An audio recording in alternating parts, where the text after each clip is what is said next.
Hi, friends. I'm Pastor David, and I'm glad to share this week's impact moment with you.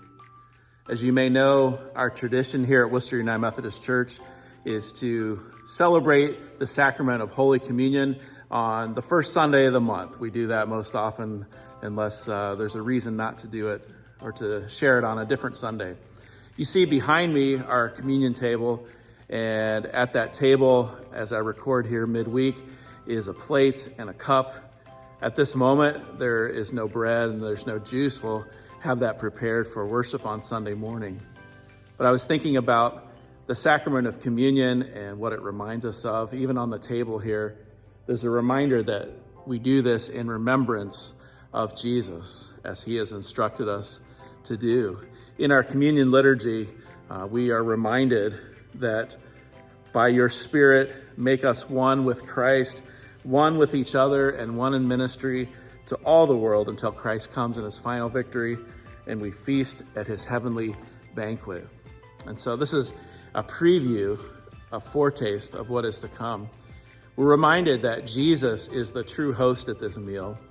It's not a meal that you and I host. It's not the sacrament of Worcester United Methodist Church or even the United Methodist Church, that all are welcome to come to his table because Jesus has really set the table for us and has invited us to come and draw near to him. And so when we think about the way Jesus' body was broken and his blood was shed, we think about the bread and the cup that we take together as a community of faith.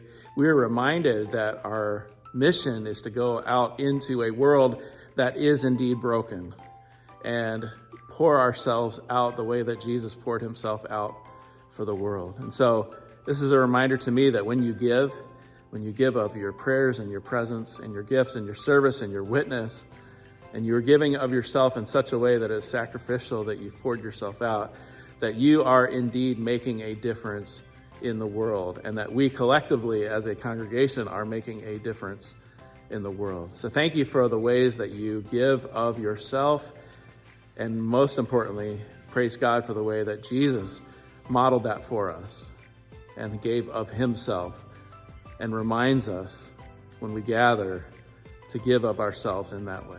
So thanks be to God. Thanks be to God for the ways that you give and you bless others.